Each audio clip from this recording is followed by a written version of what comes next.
Hey guys, and what's up, and welcome back to today's Kindness Can Save podcast. Today we have all of our members. We have Cam, Jalen, and me. So I'm going to start off by talking about what suicide really is, and then Jalen's going to talk about some statistics, and then Cam's probably going to start talking about how we started all of this business and some other topics. So suicide is the act of causing one's own death with the intention to die. A suicide attempt occurs when someone inflicts harm upon themselves with the intent to end their life, but does not die as a result of their actions. Several factors can increase the risk of suicide or provide protection against it. Suicide is often linked to other forms of injury and violence. For instance, individuals who have experienced violence, such as child abuse, bullying, or sexual violence, are at higher risk for suicide. In contrast, strong connections with family and community support, along with accessible health care, can help reduce suicidal thoughts and behaviors. You also can get a ton of support by tapping into 988's resources, reaching out to us, or chatting with a trusted adult for help. If you ever need help grieving after a suicidal death, you can reach out to us or a trusted adult such as a doctor, parent, or counselor. By openly discussing suicidal thoughts with professional guidance, those suicidal thoughts can eventually get dumped out of your mind and you can go back to having a happy life. By doing this, it provides listeners with actionable strategies and hope, emphasizing that help is available and recovery is possible. It also educates both individuals struggling and their support networks about mental health warning signs and resources.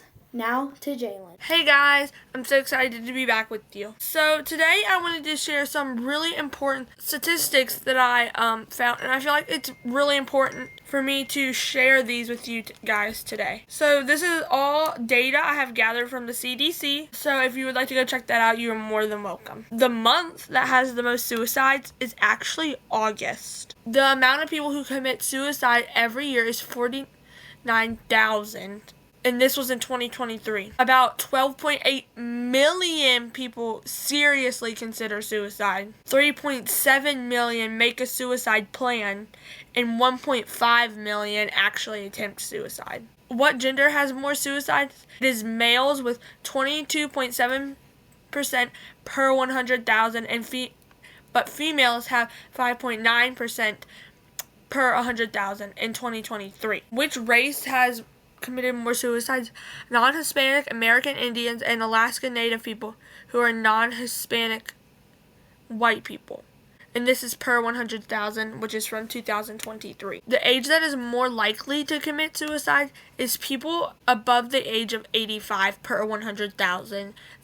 This was from 2023. I also, while I was on here, just wanted to try to paint a better picture of how suicide and mental health can affect you directly, even if it's not you. It could be your scared to tell you they're struggling with their mental health, fearing they will be talked down to. It could be your daughter that locks herself in her room every night and sits there and cries, wishing her life would end. It could be your sister who locks herself into her room every night, putting permanent lines into her skin because she thinks she deserves it. It could be your brother who's silently struggling with depression and wants to go to sleep and never wake back up. It could be your mother who gets so angry with herself and she just wants it to end. It could be your father who late one night might find themselves awake with the gun to their head, just wishing that their suffering and misery would end. I know this is a very, very harsh thing to say, but as humans, we need to talk about mental health and suicide more because in reality, more people struggle with it than you think. I mean, I know many people who've struggled with suicidal thoughts and suicidal ideations. I know people who have tried to commit suicide. I know these people. And I feel like as humans, if we talk about it more, it's going to foster a more loving environment for people to learn how to be open about things. So now I'm going to send it over to Cam. Can I say something real quick before we hand it over to Cam? go right ahead. So the statistics that you were talking about, Jalen, this was all in 2023, as she said, mostly, I think. And so over time, everything changes, but those were some really good facts that you included, but I just wanted to state that everything every year statistics change, even like that. Yes, I do agree, but as I was looking on the CDC's website, that was the most current year I could find. I just wanted to make that statement. Now to you, Cam. Yes, okay, so now that Jalen talked about that, I'm going to talk about the top 10 suicidal countries and due to the complex of nature and suicide and data collection. So, here are the countries with the highest suicide rates on the available data this is from the World Health Organization, which is WHO, for short. So WHO is World Health Organization. And other sources, countries with the highest suicidal rate. I might mispronounce these. Lesthiol has the highest overall suicidal rate globally. Estimate at 87.5 deaths per 100,000 people. Factors like and just the lack of mental health resources contribute to this high rate. Basically, they don't have that help there in that less though, because it is more of a country that's just they don't have help for things like that. So now we're gonna move on. Ghana has the second highest suicide rate, estimate at 40.9 deaths per 100,000 people.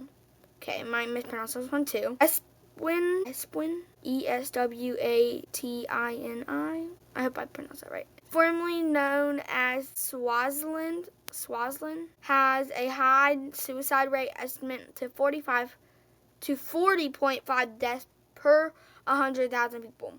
Caribbean, as an island nation in the Pacific, has suicide rate estimated to 30.6 deaths per 100,000 people. And then we have Zimbabwe has suicide rate estimated at 23.6 deaths per 100,000 people. South Africa has a suicide rate estimated to 23.5 deaths per 100,000 people. Central African Republic has a suicidal rate estimated at 23 deaths per 100,000 people. Here are some important considerations. Data limitations. Suicide data can be incomplete or inconsistent across countries due to varying reporting methods of culture stigmatizations surrounding suicide. These are some complex causes of suicide. Suicide is a complex issue influenced by very, very many factors, including mental illness, substance abuse, social and economic conditions, culture factors, and even access to lengthened means. Even religion, things like suicide rates can vary and significantly within countries based on region and all these other statuses. So trends over time. Suicide rates in many countries have been declining, but progress is not informed across the globe. So here are some suicide prevention resources. Again, we're going to go over some of these. We've already gone over some of these. The National Suicide Prevention Lifeline, 988. The Crisis Text Line, text HOME at 741741. The JED Foundation provides resources for suicide prevention and mental health support, particularly for young adults. The American Foundation for Suicide Prevention, AFSP. This offers support for those affected by suicide resources or suicide prevention. And if you are in this and you are listening to this podcast, we are one of those that help all ages and all people. So again, if you are having a severe crisis that you need immediate help, you can contact 988. Now I'm going to hand it over to Jesse. So basically, all the stuff that Cameron said was really it was all correct in my opinion. And a lot of stuff that I see at schools a lot is, how people just get bullied maybe because they're a different skin color or something. So that's a lot of the main reasons people get bullied, or it's mostly stuff like that just because of their skin color. We're all human, and we're all human, and just because of our skin color doesn't mean like we're bad, or we're like doesn't mean that we're bad or we're good. Like, we're all human beings. So people that bully kind of got to notice that you're a human too, and if you were to get bullied, would you like it? And I know that might sound a little cringe, but it's so true in so many ways. What Cameron was talking about, religions, people that have like certain like maybe religious beliefs and stuff like that, they basically can get bullied just because maybe they don't celebrate a holiday. And it's so rude how people just do that just because they're different. Like, you're different. Like, nobody in the world is the same as you. Everybody has one difference that the other person doesn't have. Like let me give an example. Cam likes cheer, but Jalen likes swimming. So they're both very different in so many ways. So that's mainly one of the reasons that people get bullied, is because of skin color, religions, and because of what people have interests in, or their personality. Their personality is theirs. You can't just change a personality in the next 5 seconds. You really can't. But one thing that I'd like to say, if you can, grab a piece of paper. Say something mean to it, and then crumple it up, and keep doing it over and over until it's all crumpled up, and then try to unfold it. It's still going to be crinkled. Because when you get bullied, it's always going to be there. It can't just go away just like that. And that's just the one thing. Bullying hurts. It really does. And in one of our episodes, I think I talked about like all the ways of like 4 types of bullying, if I'm correct. I don't know if I can find that, but maybe I can. I'm going to keep looking for it. But yeah, when the types of bullying are like violence and more. So here it is. So there is physical bullying, which is hitting, slapping, pushing, fighting, verbal bullying, so that's like name calling, gossiping, or putting a threat on someone. Emotional abuse, which is like threatening, intimidating, and humiliating. And exclusion, which is ignoring someone or like not letting them do something, basically isolating them from everybody else. So there are so many types of bullying that we can barely count them all. There's so many. And so like you can tell when someone's being bullied if they have like unexplained bruises, if they're mysteriously like being afraid to go to school, skipping school, their grades go down, and they have a change, like everything just changes. And like, cause Joseph? Yeah? May I add something on to that? Yeah. About that, when you said about scratches and like not wanting to come to school, and like about how your grades drop, just because your grades drop doesn't mean that you're struggling with mental health.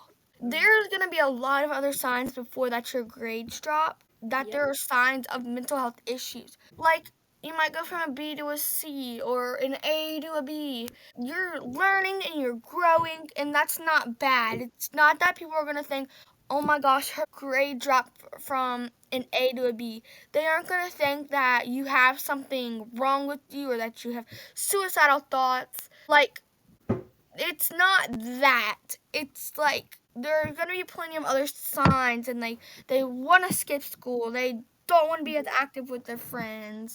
Those are some other signs that will influence the grades to drop. I just wanted to add that in there. Okay, yeah, thank you. So that's right. Like, I had in my English class, I was at an A one day, and then because of, I think it was like a test, it went down to a B. Just because of that doesn't mean I'm getting bullied and stuff like that. Another thing that really counts that is because when one person bullies the other person so much, that person continues on that bullying cycle, and sometimes it never stops. But let's say you're getting bullied and that you can stop that chain. You can clear it all out so nobody else has to feel that and stuff. So effects of bullying are like depression. Nobody might like them anymore. They can have problems adjusting to like maybe new school rules or something, and they don't do very good at that. Losing like loads of friends, like so like you'll have way fewer friendships and stuff. And the people that like everybody is at risk, even if it's a different race, a different gender, and stuff like that. You can get loads of support by calling 988 about it. 988 isn't just a suicide line, but they can also help you with trying to help that bullying problem. They can help you. Especially counselors can help you because they can understand and stuff like that. So I'm going to pass it back to Jalen, and she's going to talk about some stuff just like what I was talking about. Hey guys, I'm back. So I wanted to share something I found on Facebook today. So bullies, they are not just children in school. They are also adults in workspaces who get around trying to break spirits of others so they can feel empowered. It is not just kids in school. It is adults in workplaces. It's people on TV. It's not just kids. So I felt like we also needed to bring some awareness to that. As Joseph was saying, how people are getting bullied because they're different. I wanted to say diversity is our strength and unity is our power. We, as people, we are not meant to be the same. It'd be really boring if however many billion people are on this earth were just like me, swam like me, loved the things I loved. Life would be boring. It would be so boring. So I feel like we need to celebrate our our diversity, and love one another for who they are, not what you want them to be. I wanted to share a story about how using the SCARS acronym actually may have helped save a life. So I'm going to share my story with a person in distress. I was doing what any other teenage girl would do, sitting on my phone and scrolling on TikTok, when I came across a video posted by a 5th grade student who will attend the school I attended next year, stating that she had intentions of killing herself. So immediately I reached out to her via DMs and worked to figure out what was wrong. She ended up telling me she had been bullied, and the bullies at school would not stop. After she told me what was going on, I jumped into what we'll call Counselor Jalen mode. I comforted her, told her to stay, and talked about her enoughness. After that, I went and told my mom about it. She suggested that I text Speak Up, which all students within the county of my school can message, call, or email. I explained my concerns to them and said I hope that they handled it effectively for the well-being of this girl. From that day on, I've stayed in contact with this girl.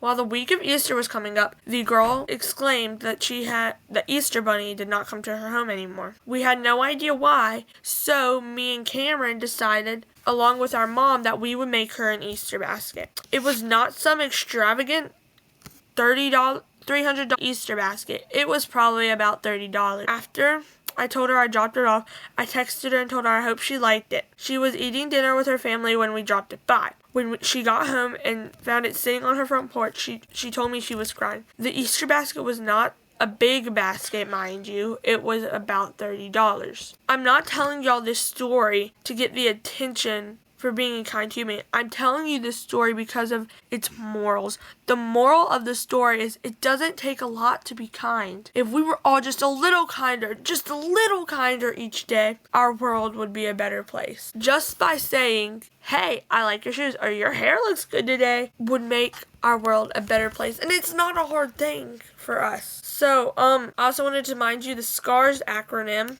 The SCARS acronym stands for Stay in Contact, Comfort, Assess, Report, and Support. Staying in contact can make the world of difference for someone by showing them that you care, see them, and hear them. By comforting a person in distress can make a world of difference just by showing them that you are here for them and you care for them. While assessing a situation, you are debating whether you are needing to call the authorities right then or you are or the best way to treat the threat.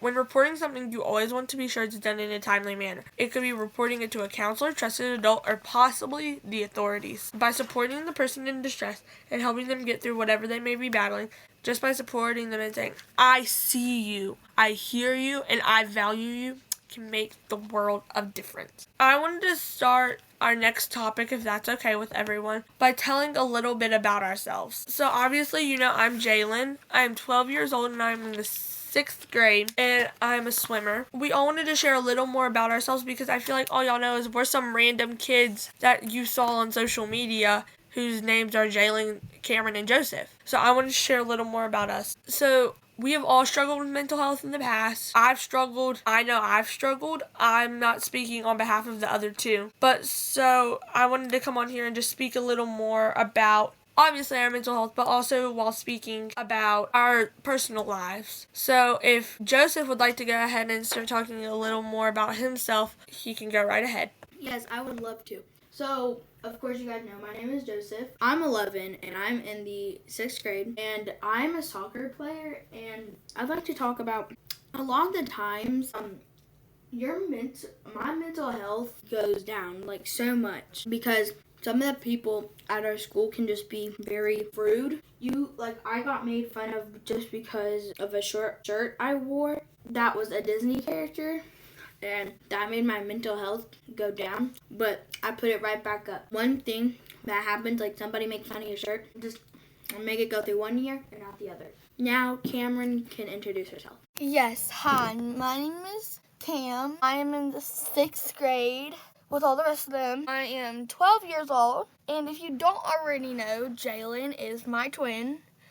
I'm going to tell y'all a little bit more about why we started this. We started this Be Kind, Save Lives because we found out, in our school system that there was a lot of bullying happening, and that there were a lot of people taking their lives due to bullying in our school system. So we wanted to make this, we wanted to start a podcast, we wanted to start a YouTube channel, we wanted to get this out there to tell people that they matter and that they belong. They weren't born for no reason. They were born because they were meant to be on this earth with us, and we cherish that about how they are still here with us. And we started this more because of the suicidal death rates in the world and our school system, because those should not be happening at all. You should feel like you belong. You should feel like you are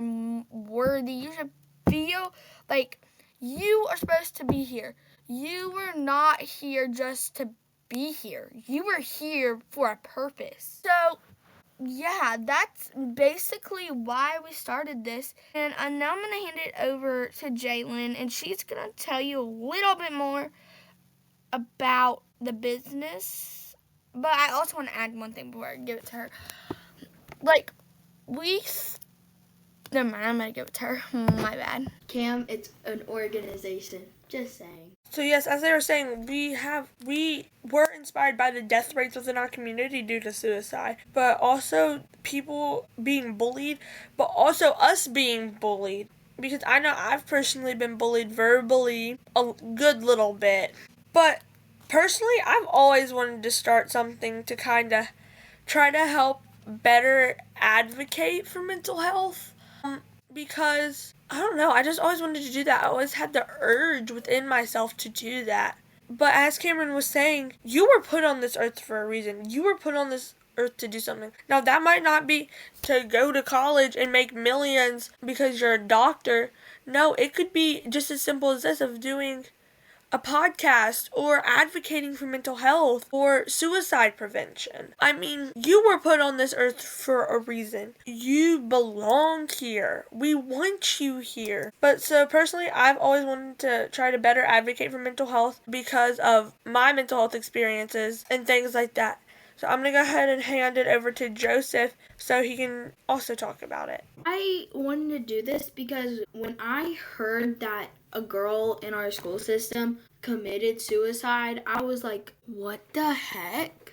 I was just my mind was trying to be like, oh my gosh, that actually happened and stuff. And then I got a call from Jalen saying, hey, do you want to help us out with this? And I said, of course, this should not be happening. And I love, because I see so many kids get bullied, and counselors are always talking about it. So I'm like, I really want to do this. And that's really the main reason why I really wanted to do this type of stuff with Jalen and Cam, and it's just super awesome. Now I think that Cam's going to end it, if I'm correct. Can we talk about one more topic if y'all don't mind? Yeah, of course. Cameron, will you go ahead and start about telling some of your own mental health stories? Yes.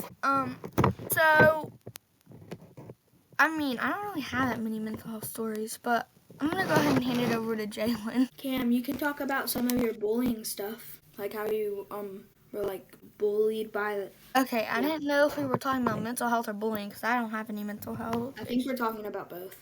Okay, so I'm going to talk about some of my bullying stuff. I was bullied all throughout elementary school. I was bullied in 5th grade mainly because of this boy. I dated him, keep in mind, and I broke up with him. He didn't like Dated with big quotation marks. He didn't really like that I broke up with him. But so he started harassing me. He had my phone number memorized. He would text me and call me on these different things and say all these rude things that were uncalled for. So, yes, I was bullied. He would bully me at school. The teacher would do nothing about it because I guess the teacher felt bad for him.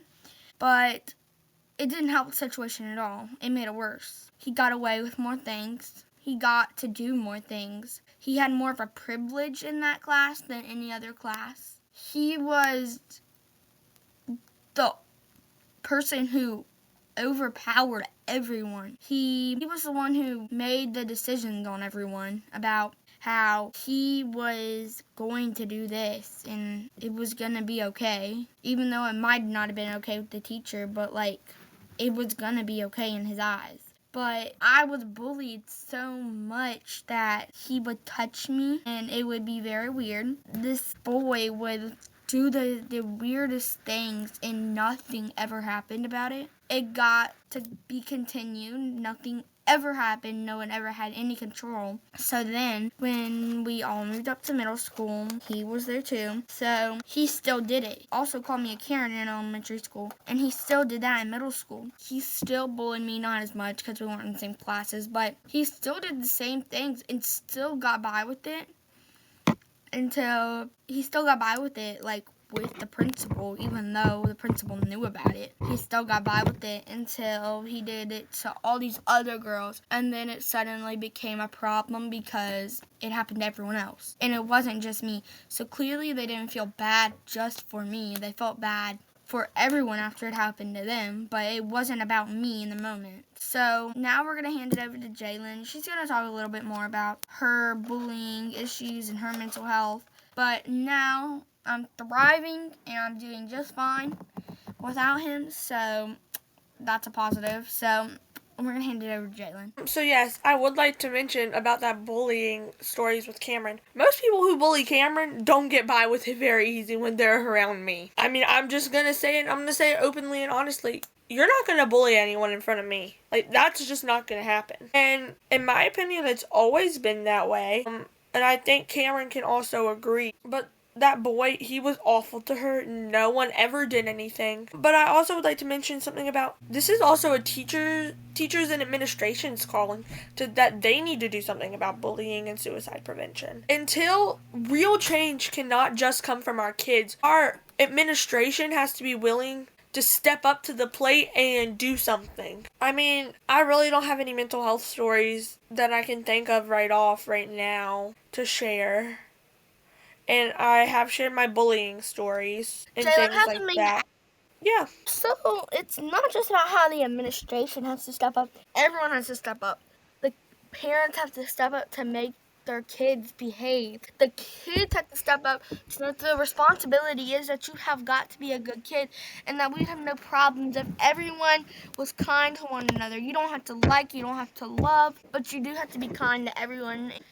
our parents have to enforce that at home, and our administrators have to enforce that in school. And right now, our school system is going downhill really fast with the amount of things that the kids get away with these days. And our parents, they don't care. If the parents don't care, the kids don't care. So everyone has to be able to step up to the plate and be able to tell them that that's not okay behavior and that's not going to be tolerated.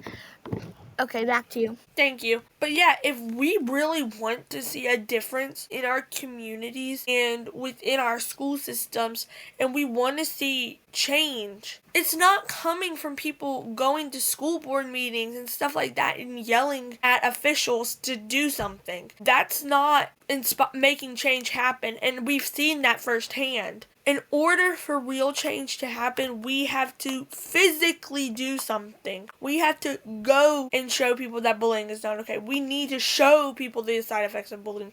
We need to show people how suicide can affect them even if it's not directly them. We have to do something, but we have to do it in a way where we can still go high even if they're low. Joseph, would you like to share any mental health stories or bullying stories before we do the closeout? I don't really have any mental health, but bullying, I do. I used to get bullied, and I still do, on how I talk, how my voice is, what I like, and I mean, it just hurts. And people, like, I'll say one thing, or I'll hang out with certain people and they'll call me gay and stuff like that, and it just hurts.